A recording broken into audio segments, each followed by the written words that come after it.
Wow, this is so cool. What a concept. Everyone looks super good.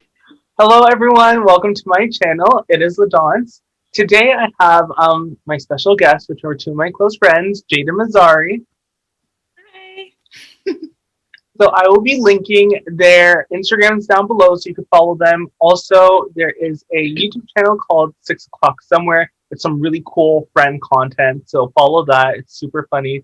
And I think they have their Dubai vlog still up. So that's super fun and like amazing. So go watch that. Anyways, today we will be discussing the recent podcast from Sophia from Call Her Daddy, or she was from Call Her Daddy, past tense. So she released her first episode of her podcast. She's been gone since like May, just to catch everyone up. In May of this year, Call Her Daddy basically fell apart for a little bit because there was drama when it came to their contract, and I guess the girls not seeing eye to eye. And Dave Portnoy, is that how you say his last name? Yeah, Portnoy, I think. Being a complete mess and like completely going off, and like I can't. Like it was crazy. So that was super crazy. Eventually, things ended up with Alex moving forward with Call Her Daddy alone and Sophia being kicked off. And now, here's her comeback. So first and foremost, though, What is on your face? Blackpink fan. Kind of hot. First and foremost, when we left off things in April, were you team Alex or were you team Sophia? Alex, 100%. And when they were like a duo and things were fine, who did you prefer? If you had a preference. Alex? I don't know. I kind of like they were a good like team. Like they really like bounced off each other really well. Mm-hmm. I liked the podcast more with both of them. Definitely, I'm not as much of a fan with it as Alex on her own, but I liked them as a team. I think it was equal. It was like 50-50 for me. I liked them both together. I just feel like listening to their conversations was more like pleasurable than just hearing someone just talk to themselves. Because I find that I was laughing more at like the fact that they'd be wanting to say like they say the same thing and then laugh about it versus them just speaking their thoughts and you're like. I like Sophia talking and Alex just being, yeah, exactly. Like just enhance every word she says. I know. And the thing is too, and this is what I even find with myself, and that's why I like having people on, is that your friends bring the best out of you. You know what I mean? Yeah. They literally like, you just, I don't know. It's like the call and response. You just roll with the punches. yeah. And it's so funny when like you play off of each other. That's what I wanted to say. Yeah. So anyways, we'll get into Sophia's podcast, Sophia with an F. This is the first episode. Right off the bat, I was like the name though. I do like the name. So Yeah. it's a good one. And I do like her picture. Like it's very bright. It's like new. I feel like she has an advantage because the Call Her Daddy logo pretty much stayed the same with just Alex in it solo versus like a brand new blue, like her face. It's like, ooh, like this, you just want to listen to it because you're like, it's different. And I will say it's almost reminiscent of the Call Her Daddy picture in terms of how it's kind of shot. So I'm like, okay, that's branding. We remember who you are. And like, I love it. So good. Also, I think it's more strategic to have your name in it than just a random Call Her Daddy. Yeah. And then she would always say it at the end of the episode, like Sophia with an F. Yeah, it's kind of cute. It was smart. It was very smart. I don't care for this sleuths thing. Yeah, I'm not a fan. I don't understand it. I guess it's what they say in like, where's she from? Utah? I don't know. Yeah. Is that like the barstool of her thing? It's like Sloot presents. Like, I don't even know what it is. I think it's like a slut. Like it's a censored slut. I don't know. It's kind of like maybe like her fan base. Like Call Her Daddy was fuckers, hers is sleuths. I don't want to be in it. If that's or Daddy Gang or whatever it is now. So what did you think of the starting of the podcast when she first started going into things? So she just kicked it off with an ad. Yeah. Like barely even said hello before she was plugging, what was it, HelloFresh? Yeah. Yeah. Hello. And I was like, fresh. I was like, what? Immediate. Like She I think it's made funny. sure to let everyone know I'm still getting paid. Like, I think it's funny, but like I was like a little bit taken aback. I was like, oh my god, like can we just like I love it for her. I love that she's getting the money already. Like, right? she's already got the advertisements lined up. I think she was like just banking on the fact that like people might only listen to this one because they just want to hear the tease. So she's like, if people are only going to listen to episode 1, like Advertisements, get paid for it. I was so concerned because when she dropped this, at the time when I last looked, it only had like 90K likes on Instagram, this post. Really? Alex's pictures alone get like 300K. Oh. That being said, Call Her Daddy blew up much more because of the split. Yeah. I saw Alex and Alex's Instagram and Call Her Daddy's Instagram blow up when this whole drama was going on. Like, she went from like 800K to like 1 million in like 3 days. Yep. It was insane. Truly. So, and like, keep in mind, this was like kind of peak pandemic. So there was nothing happening. There was nothing else. So everyone latched onto this, like even news outlets. And this was like the biggest thing. Yeah, every other podcast was talking about it because like no one had content. Literally. So true. So one thing that I really liked about Sophia is that she's kind of poking fun at herself. Mm-hmm. And it reminded me that she was the relatable one. And that's why I love her so much. She said a lot of things. I was like, oh my God, yes. And I feel like when, like you said, listening to the Call Her Daddy, I'd always remember like nodding to what Sophia was saying. Yeah. And then just laughing at Alex's like crazy thought process. Yeah. Yeah. So. Sure. And I really like her voice. There's something about her voice it's like nice to listen to. Yeah.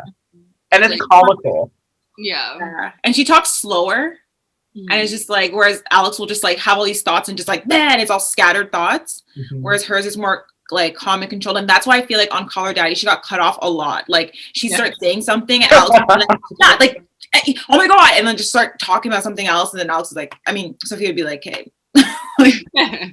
Literally. Yeah. I think that's so funny. My thing is though, they were so yin and yang, you know, they were like the perfect match for that very reason. So I'm nervous how they're going to move forward because like Call Her Daddy, I don't care for anymore.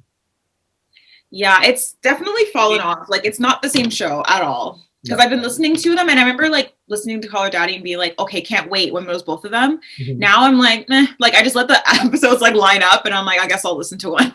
Literally. Yeah.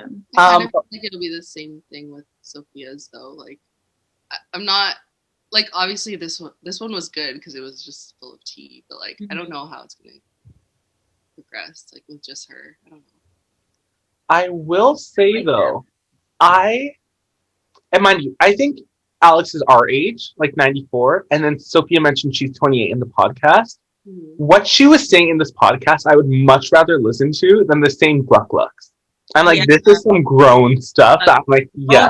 Shit. Things to take with you when you're older and you're like, yo, like, I remember Sophia saying this, like. Exactly. It's the next phase for us. Yeah. Whereas like Alex is still catering to these college students, and I'm like, I'm past that. Yeah, she's like, oh, I'm purposely dating fuckboys because I'm not ready for all this stuff. I'm like, I'm not. Like, Alex would be like, yeah, I'm just doing for content because like I'm low on content. Like, come on, like. Literally. And that's why when Sophia said something like, you just wanted a blue check mark, all these things, I was like I kind of see how like Alex might have been more of like the clout chasing type. Mm-hmm. Like very, like I even like listening to some of her podcasts now, like very clickbait, like. Yes. Like she had one recently called The Red Wedding, and I thought this was going to be some like elaborate episode, and it was nothing. She could have said it in the episode she was promoting it for. It wasn't. There was no context to the story. No. Someone hit her up on Instagram, and she wanted to just say it. Instead, she made it this like big ass intro for no reason. I hate it. Anyways, let's get into the tea. So Sophia basically dragged Alex and never said Barstool. I'm pretty sure she never said Barstool, but dragged Barstool as well. I honestly have to say, hearing it from this perspective, Sophia was right in the sense that they were criminally underpaid. And they're women. they're women in a male-dominated industry, you know? So When she said, like, really think about it, put on your thinking cap. Yeah. When a man goes to their boss and asks to be like properly compensated and blah blah blah, she's like, would he be called a greedy bitch? No, and it was so no. true. I was like, oh my god. I felt kind of guilty. I was like, oh shit, like, like I know. yeah. And I hate that I almost feel like I was kind of a part of the bandwagon mentality because it was just so funny and there's so many memes coming out that I didn't stop to think, like, wait. She's behind this. Like, she's a whole person.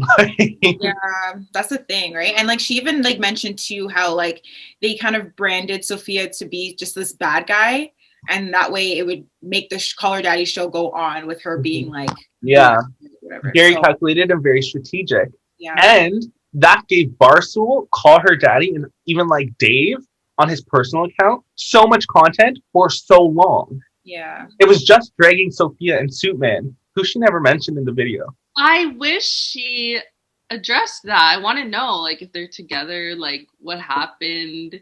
Yeah, it almost doesn't sound like it. Really helped her like get this current thing. Like, I wanted to know. Hopefully, she goes into it, but like, I know the fact that she was like in Utah for 7 months with her mom. I'm like, where's the man? Like, I'm pretty sure this man has a house of his own. Right. Why aren't you there?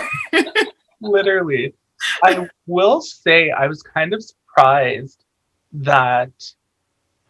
Because in my mind, I was thinking, oh, she has to do like a podcast with Barstool because she's not out of her contract yet. Because Dave said in a video, she has to kind of come back. She's not a part of Call Her Daddy, but she could do her own thing until her contract's over. And to buy out your contract, that's really expensive. So I don't know if she has that money, but Suitman would. So maybe this is still under him. But it sounded like she was single. Ish. It does sound like it. I wonder if on her thing, like, you know, the bio, if it says like partnered with Barstools or whatever at the bottom. I don't know. I don't think so. I think it would be under Barstool, like the podcast. Like, would have to have something Barstool on it. No, it's actually Flutes. Like, Flutes is the company. Yeah. Oh, okay. So I definitely think sexism had a huge thing to do with all of this in the taking down of Sophia, and to save Alex's ass. Like, basically, Alex jumped ship last minute and was like, I need to save myself. Yeah, honestly. And like, she's brought up something that really like triggered me, and it was like how Alex has lost all her friends and how she lost MILF Hunter. And I was like, oh my god. I was like, oh shit! Like, she for like a few $1,000 or something. I was like, what did she do? What happened there? And then he was ghostwriting everything. I was like, oh my god. I don't know. That's kind of scary. And she's like, you couldn't even do a live show without your notes. Ripped. I was like, oh god.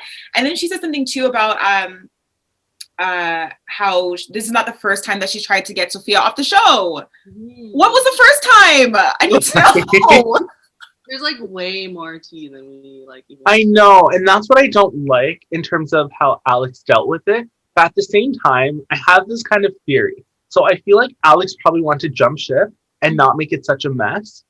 But Dave was the one who really took it over the edge, you know? And Alex, because she's a part of the company, just went along with it. And I don't like that, especially when you're not completely innocent, you know? Mm-hmm.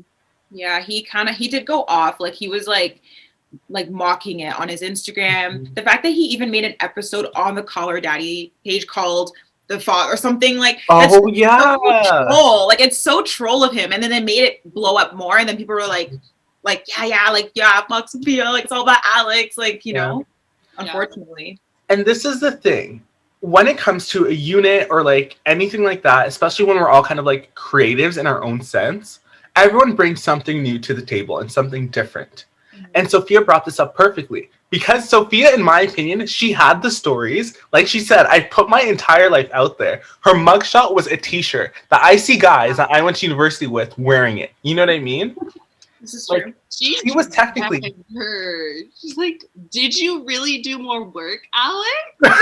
Yeah. She's like, she knows that Alex knows that she did it. Yeah. Literally. Like addressing her directly. She was like, "Did you?" Like, answer. I Like, love let how me she's like- know. I love she's like, I'm talking to you, Alex. I was like, oh. I was like, I think she's talking to me. I was like, I But feel no. like Alex like responds to that, like addresses it. yeah. Now looking back, because the whole, like, one of the running jokes was she doesn't edit anything, she doesn't do anything, she's lazy. Now looking back, I'm like, well, if she brought so much creatively, so many funny stories, like, Alex's stories in comparison did not reach Sophia's stories ever. Unless only the shit story, I can't lie. That was so funny. That was funny. Okay, that was a good one. That That's was all good. She was like, she's a lot more tame than Sophia. Like Sophia's like really the crazy one. Literally. Yeah. So I'm like, I would take that because that makes the show and compromise not having someone who's going to be editing with me every week. Especially if, on the other hand, I'm not even writing what I'm saying. Yeah. Then in turn, it's 50-50 because 50% of me editing and 50% of your creativeness and then the ghostwriter. I know. I'm the ghostwriter, literally. Editing is the least you could have done. The least. At least. And do you think maybe that's why like Alex was going so much harder on her like Instagram and stuff to kind of like make it look like she did more and mask what's like Sophia's talent? For sure. And it makes, because Alex kind of was like, oh, she's insecure about it. Like she would say that I'm posting too much and it makes it look like I'm not doing enough work. Mm-hmm. And realistically, did Alex need to be so prominent on social media? Maybe, maybe not. I don't think so, because Sophia wasn't really out there like posting all the time, and like I was fine with it. But Alex was really like going off. It made it seem like Alex was like in charge of promoting Call Her Daddy almost. Yeah, in my opinion. But then at the same time, you're not writing anything. You're not as funny. Like, yeah. But to be fair, like Instagram does pay. Like they probably got a lot more brand deals and stuff. Mm-hmm. Yeah. This is true. That makes sense. We actually believe though that there was a ghostwriter. Before we move on. Kind of, a little bit.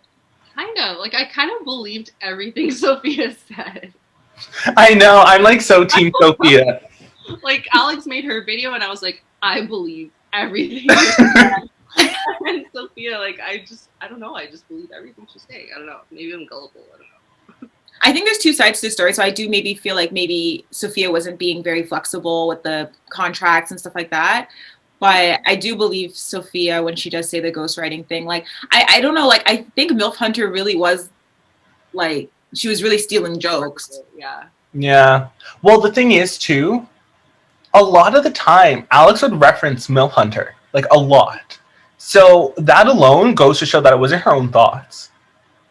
Yeah. Mm-hmm. And even, like, sorry to cut you off, but, like, I think that, because, like, even listening to her podcast, Alex's podcast now, like, she's not as funny. Like, there's a lot of things, like, she doesn't really say much anymore. And, like, now that I know that her and MILF Hunter don't talk anymore, like, maybe she really don't got a joke. Like, maybe she really doesn't have anything. Literally. I honestly think that's the case. Laughed out loud like I did when they were both on it. Yeah. No, like, I would literally just be, like, obsessed with them together. I'm like, I could hear stories of you going to New York, like, in New York, going to restaurants, like, you know, like, story times even, not even just, like, sex-related things. I was obsessed with. I will say that I do feel really bad for Sophia that she went through all of that. I think cancel culture is a lot worse when you're not like a Rihanna or someone who's like massive. Like when you're kind of like an average Joe, because that's what they are. They just do podcasts, right? It's a lot worse. Yeah. And I feel like too, like, I feel like if this was the other way around and Alex was the one who was getting like canceled online, and if she, I think, would handle it better in the sense that she would make like a big apology video. She probably would have said something right away. Whereas Sophia's more like kind of chill. And I think that's why it got so out of hand, because she wasn't able to be like even that little tiny video she made, she's like, there's a lot more, and didn't say anything. And we're like, give us content, like freaking back yourself up. And she didn't. And so it was so easy for us to just hate her, like unfollow and all that stuff. For sure. And it didn't help that that video was on like Instagram story, like she didn't even post it anywhere. And then two, we have this huge figure that everyone's hyping up of Suitman, who's not saying anything. Nothing. So then we're just like, well, the only ones talking are Barstool and Alex and Dave. So we have to believe them, essentially. Yeah. I will say that when Sophia mentioned, I'm really a small town bitch, kind of. I'm like, I see that. You know what I mean? Yeah. Like, and it goes back to just her differences that Alex was so the big city girl. Like, you knew she was clout chasing to an extent. Like, you know what I mean? Yeah. Where Sophia was like too real for her own good. You know what I mean? And it kind of backfired. Yeah, 100%. It goes back to like her being just the more relatable one. Like Alex is like, oh, like she's gonna move to LA in the next year and be like some big like Instagram model, like whatever. Literally. Sophia was just like more relatable, like always. Yeah. She's more normal. Like she's just herself. Yeah. She is. I was kind of, after kind of the drama of the podcast, I was just like, hey, where's this going? Like, where do we go from here? Even like Sophia's just like, let me know what you want to talk about because I don't know. But then when she shared her mall story of stealing, I was like, this is why I love Sophia. Like, this is why she was my favorite. Yeah. I did like it. I kind of like, it was kind of like all over the place, a little bit unorganized. Like maybe she does need to like write things down. I felt like she was just like thinking of stuff like off the top of her head. Mm-hmm. Which like she does have good stories. She's a good storyteller like that. But like I feel like it could be a little bit more structured. Which I do. There's a part of the podcast where like a song was playing in the middle, and I liked how it kind of broke up the episode a little bit. Mm-hmm. But I think she'll get it down when she gets some feedback. And the back-to-back ads, like that was too much. It was so much. Yeah, you got to get it in, like you guys said at the beginning. It might be the only episode people listen to. Exactly. Milk it. Guess what? I have to listen to more episodes. Like I need more. You know? Yeah. Because I feel like you really could. Because I know some solo podcasters. Like this is one called the Bitch Bible, and I feel like she's going down that route where you just kind of talk about anything, like pop culture, and you just talk your own opinion. Like you don't really care. You just say whatever you're thinking. And I feel like those podcasts do very well. Whereas I feel like Alex, I hate to compare them. It sucks, but like I feel like Alex is going more like trying to make Call Her Daddy the same way it was prior, but just put on different guests each week that we have no idea who they are. Mm-hmm. So like I feel like it could be a good like solo route, like just relatable stuff. Like she's 28, like she's going through, we don't even know like if she's dating someone. So I feel like it'll be interesting. She just needs to like say the content well, I think. Yeah. I like really enjoyed when she was just talking about how when you're a woman, you literally get to a point where you're just like, should I just have kids? Almost just for the sake of doing it, because that will be meaningful, if you will, or provide some sort of meaning to your life. And I like how she almost gave a narrative, because that's not wrong in itself. Like, that's not inherently wrong, right? But she opened this discussion to be had where it's okay to be ambitious and to do more and not have a kid when you're 20-something. Like, there is more to life than that, and, like, explore that. I really enjoyed that. Yeah, that was a really good part. It made me like put things into perspective too, because we're getting to that age now where it's like your parents are pushing you to like, you know, get into a relationship and blah, blah, blah. So very relatable. She mentioned something that was so funny about you go on dates now and it's like you're looking for basically a father. Yes. You can't say it. And it's like no offense to the drive-through guy, but like looking for like a guy who can like raise children. Mm-hmm. So good. Very relatable. And that's the thing. Sorry, Jade, go ahead. No, like people in their 30s going on dates, like it's true. Like I can't imagine.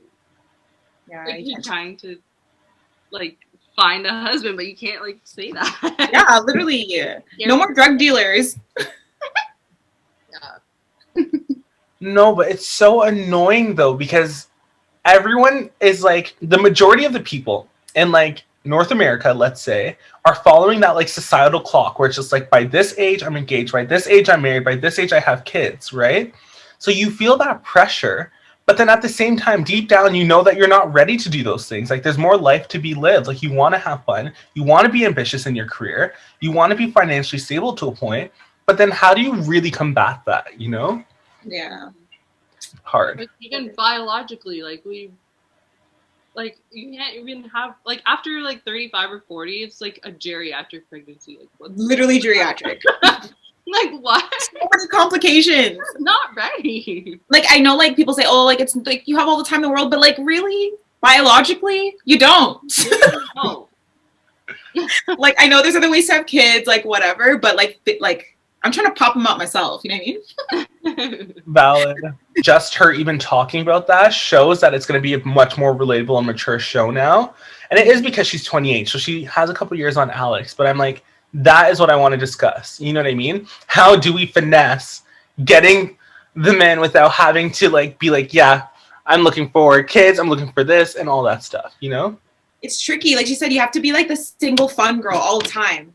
Like you can't be like serious. Like when I'm on dates with guys, I literally can't be like you have to ask them what they do in like a chill way. Like you have to ask them, oh, do you live with your parents, in a very calm way? Because once you like say it, like, it's like offensive. Like guys will be like, I still live with my parents, but and they get so defensive, and it's like, I just gotta know. Right? And even the smallest things, like I think in the summertime when I wanted to have like a quarantine like or COVID picnic, date, and I said the word date, I think that turned them off. And I'm like, are we still there? Like we are mid-20s now. Like we gotta move on past that. Like you know what I mean? It's so bad. I feel like guys, especially like in the city and stuff, like they rather die before getting into a relationship. Like I'm like 100% convinced. And like I understand that people are past the point of like traditional monogamy, that they're not into that, and they're not into like settling down. They want to be like these bachelors or bachelorettes forever. I'm all for that, like to each their own, right? But is no one on the monogamy side or looking to settle down? With the exception of Jade. Yeah. I feel like it is like the biological thing though, because like dudes be like having kids at like 60 years old. And like women can't do that. So obviously they're gonna like be in their hoe phase and be in their bachelor phase until they're like 50, 60 when they feel like they've done enough. Like but women like don't even have that option. Like you can't. Like sure you can freeze your eggs, but you're gonna have complications and shit like that. Like it's just like there's so many factors that like just don't line up with the genders. Like it's just That's so true. I didn't even think of it that way. And then I guess that goes back to essentially this concept of like you have to date older because then you have to date the man who's ready. And then it's like that's kind of annoying. Yeah. But it's honestly kind of I mean, obviously it's not in every situation, but like I do find the girls who are getting proposed to or engaged, or the ones who are going into really serious relationships, is with older guys. This goes back to like Sophia's podcast. Like I love that she spoke about this, because now my thing is like, do you know what I mean? Live your life as a holistic person and get the most out of it. And like if that person comes along, then so be it. But thank you so much for doing this video with me. I really appreciate it. Anytime. It was kind of fun. Right? It's kind of fun. Let's do another one. Yeah, just about random stuff. We'll just talk about whatever. Yeah. I feel like we have like good like different perspectives. Like single, like, you know, ready to mingle girl. And then like a wiped up girl, and then like a gay guy. It's like it's like a good different perspectives. It's good. For sure. So once again, thank you all so much for watching. I'll be linking their Instagrams down below, as well as the YouTube channel for 6 o'clock somewhere. But like and subscribe, and we will see you later. Bye. Bye.